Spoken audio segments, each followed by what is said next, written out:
Hello, kamusta kayong lahat? Ako ulit ang inyong Auntie Eileen. So, ang pag-uusapan natin ngayon, bakit mahalaga na meron kayong allowance or pocket money pagpunta dito sa Singapore? So, yun guys, pag-uusapan natin na although sa dito pag-apply sa Singapore is karamihan talaga is tawag dito, salary deductions, walang placement fee, walang ganun. So, yung may nagtanong sa akin about sa placement fee, wala pong placement fee dito sa Singapore pero may salary deductions po. Ngayon, for example, papunta na kayo dito sa Singapore, bakit kailangan nyo pa din ng pera?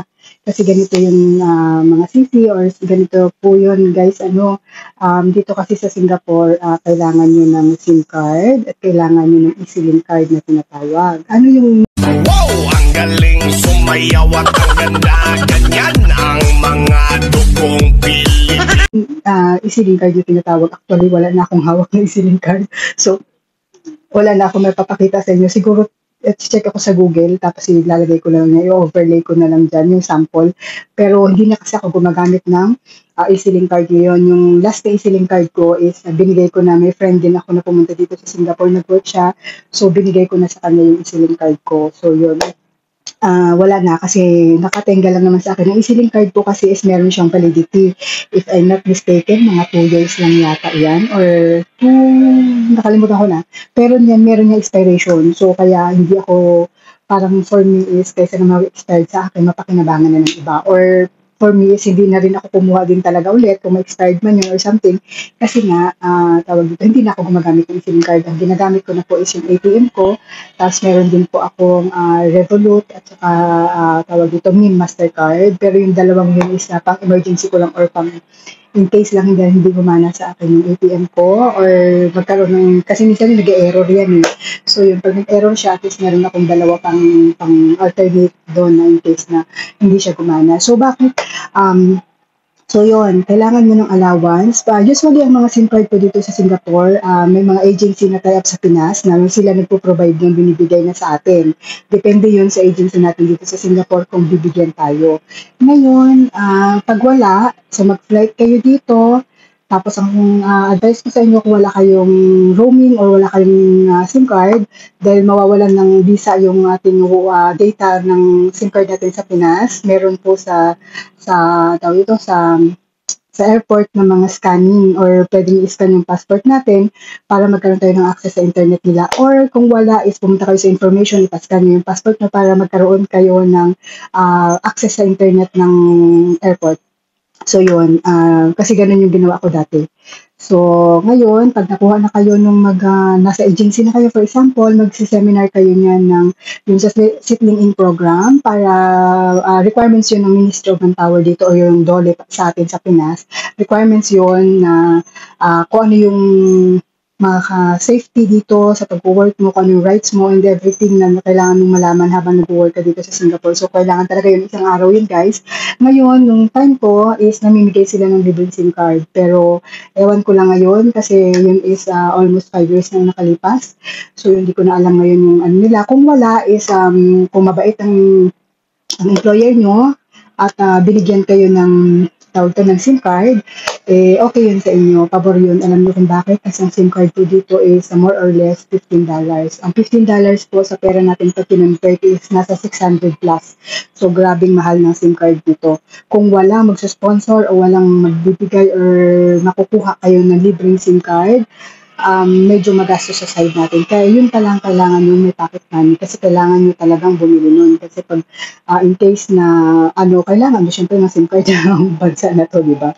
So yun, kasi minsan may mga employer hindi tayo pinapagamit ng wifi nila so kailangan natin ng data. So paano tayo magkakaroon ng data kung wala tayong SIM card? So yun, isa yung way na yun. Tapos pag lumabas tayo, kung nakakonect man tayo sa wifi, tapos lumabas tayo, paano tayo magkaroon ng internet or minsan natin yung ma-chat natin pag mga DF natin yung mga friendship natin kung wala tayong data.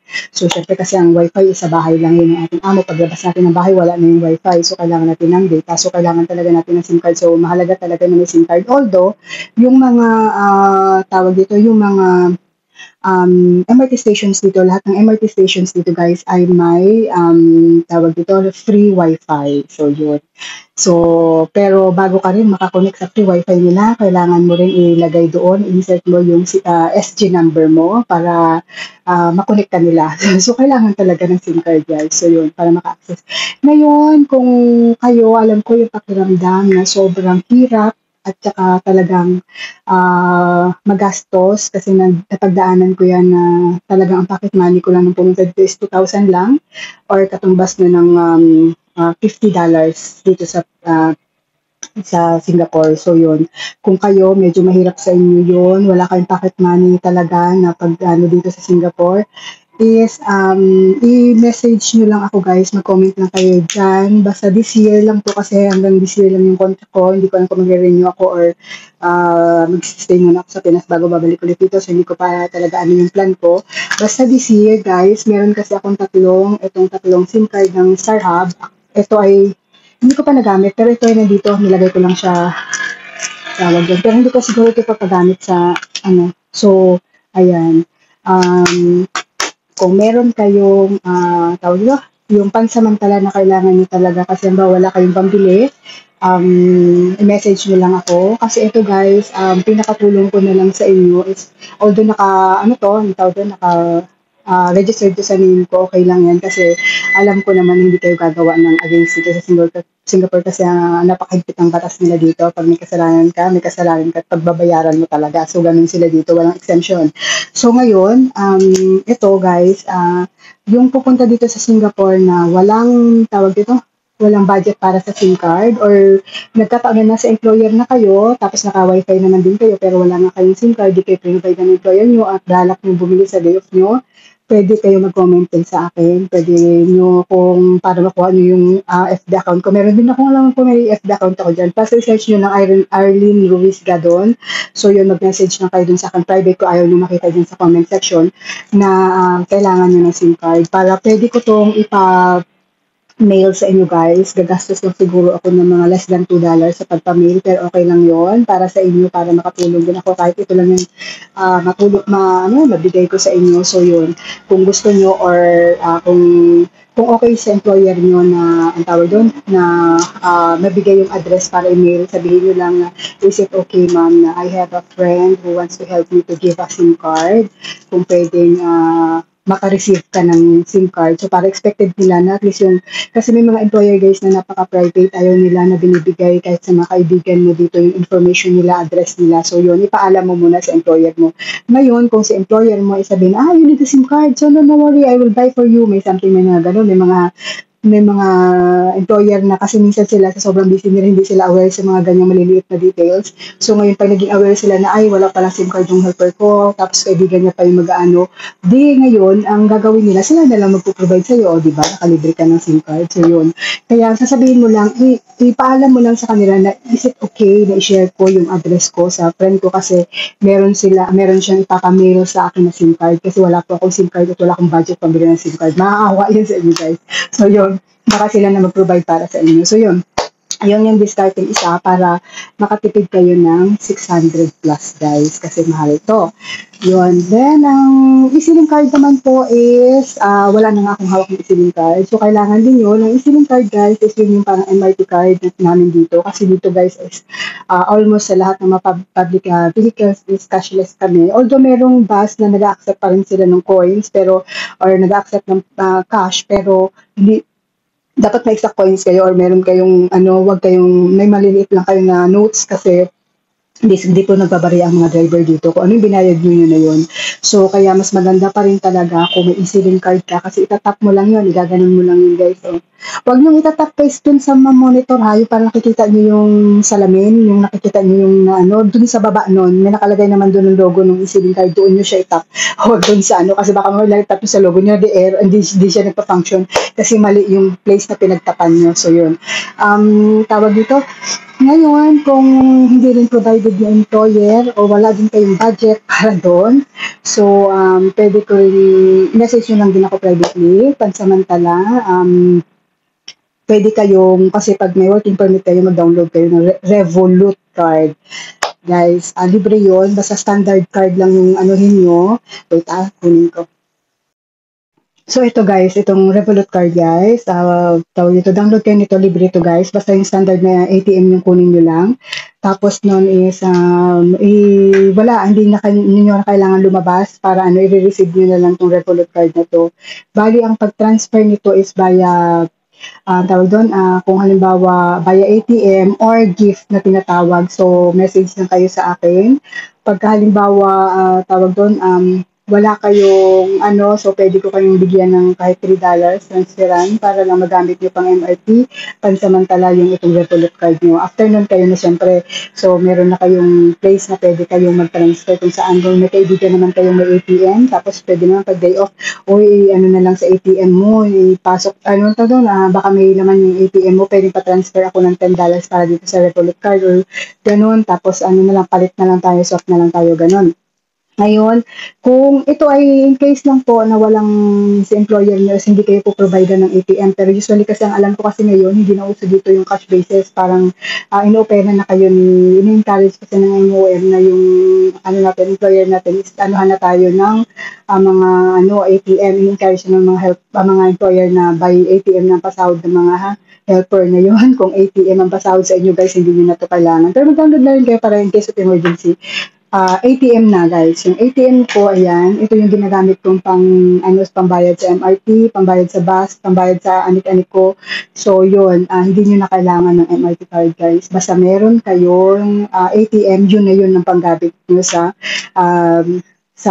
mga public vehicles nyo. Basta lang, buksan nyo yung online apps nyo ng ATM nyo, tapos i-connect nyo lang siya sa mga transportation, yung ganun para magamit nyo siya. Pero yung iba kasi ng mga online, ito hindi ko na kinunit automatic na siya. Nung basta pinap ko lang siya, meron na siyang access. So, depende siguro sa banko na i-open sa inyo ng amo nyo. So, yun. So, alam ko pwede ang mga ATM kasi halos dati ng mga kaibigan ko ATM na yung ginagamit nila. Kasi napaka-hassle po talaga. Minsan kasi ang haba ng pila sa EasyLink card. Tapos, ang EasyLink po kasi, lalo pag medyo matatagal na kayo dito, may yun nga, expiration siya. Tapos, bibili ka ulit. Guys, ang EasyLink card dito is $10 plus ang laman lang nun is $5. Tapos ang $5 parang bayad mo sa card. Ang $10 guys, yun, 410 na yun sa pera natin. So yung SIM card mo na 600 plus 410, 1,000 plus agad yun. Kaya magkano yun? Nasa kulang-kulang $25 na yun guys ang kailangan mo. So yun, kaya yun pa lang kailangan mo talaga ng allowance. Kung in case of magkaroon lang ng problema yung lahat-lahat na wala kayong SIM card, wala kayong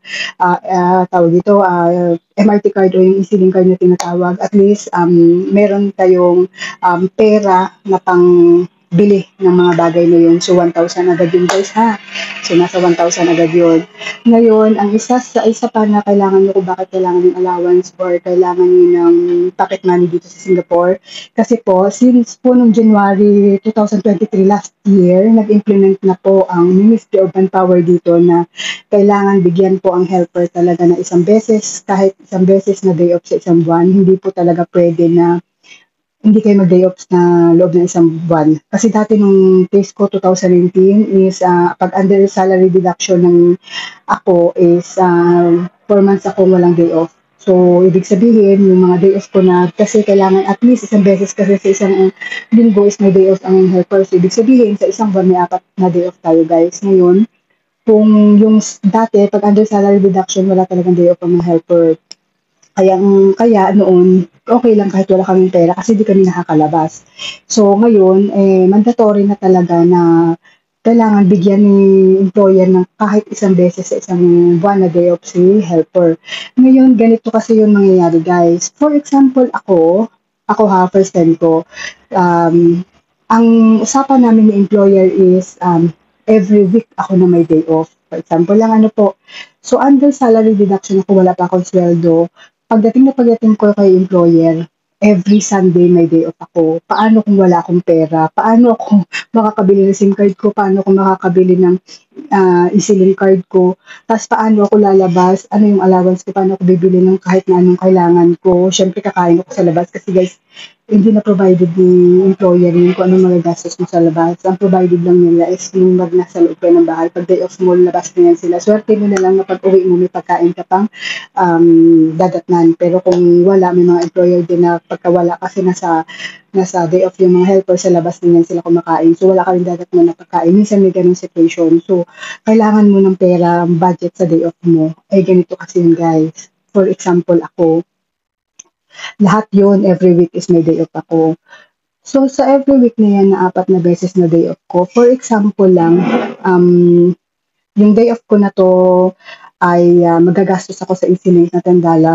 For example lang po, tapos sa pagkain ko is $10, $20.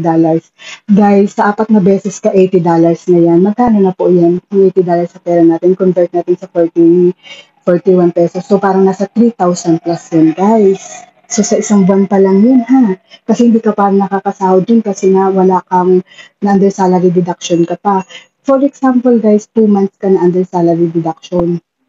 Yung 2 months na under salary deduction ka, sa 3,000 palagay mo, 3,500 mo per month na yan na every week ka na mag-day off. Sa 2 months ka na sa under salary deduction, 7,000 na agad ang kailangan mo sa sa 2 buwan hanggang sa makapag-day off ka ng the next month. Eh, paano yung the next month na yung sahod mo katapusan? Eh, may day off ka nga na every week. So, hihintayin mo pa ulit. So, kailangan mo mag-advance ka pa ulit ng pera nun. So, bali, magkano ang lalabas ng pera? Diba? Parang 11,500. Tama ba? Kung tama yung computation ko. Or 10,500 yung ganun. Sa day off, sa ano mo pa lang yun? Sa day off pa lang yun ang magagastos mo sa 3 months. Kasi, for example, 2 months na yung salary reduction mo. Eh, the next month pagka 3 months mo, hindi agad dyan i-advance ng employer sa yung sweldo mo. Kailangan tapusin mo yung the whole month. Eh, paano kung every katapusan yung sweldo mo? So, paano yung budget mo for the third month na first Sunday, second Sunday, third Sunday, at saka dun sa fourth Sunday mo? Diba? So, kailangan mo pa rin ng budget. So, kailangan mo ng mga 10,500 dyan, guys. Sa day off pa lang yun. Plus yung SIM card, at saka EasyLink card. So, kailangan mo ng mga 1,000. So, 11,500 talaga ang kailangan mong budget. Dun is a 2 months salary deduction na yun, guys, ha? Na ang day off mo is every week. Kaya guys, kung mga first timer kayo na pupunta dito sa Singapore, oo, ako sinasabi ko, mas gusto ko talaga na every week ang day off para na-explore ko ang ganda ng Singapore. Pero para sa mga first timer po, hindi po advisable sa inyo ang every week na day off. Yung twice a month na day off po for me is yun ang suitable para sa inyo. Bakit po? Kasi sa 2 months, sabi ko, sa 1 month na 2 times lang ang day off nyo, yung magagastos nyo, for example, dyan is $20 per day off nyo, so $40 yan. So, parang nasa 1,800 yan. For example lang, parang nasa 1,800 lang po. Yan, ano. So sa parang 1,800 na yan, plus yung SIM card mo, parang 2,800 lang ang kailangan mo talagang pera, pocket money. Kasi syempre yung SIM card, yung EasyLink card, at saka yung allowance nyo pag day off, kasi 2 beses lang kayo. At sabi ko nga po sa inyo, every week talaga dapat may day off sa helper. So paano mangyayari dun sa 2 linggo na hindi mo pinag-day offan?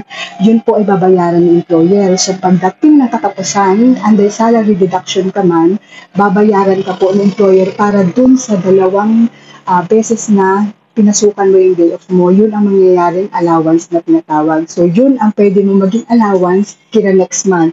So, next month, kung wala ka mang pera, kung ang hawak mo lang na pera is palagay mo na sa 3,000 lang, yung pocket money mo papunta dito, pwede na yun. Kasi nga, 1,800 para sa magagastos mo sa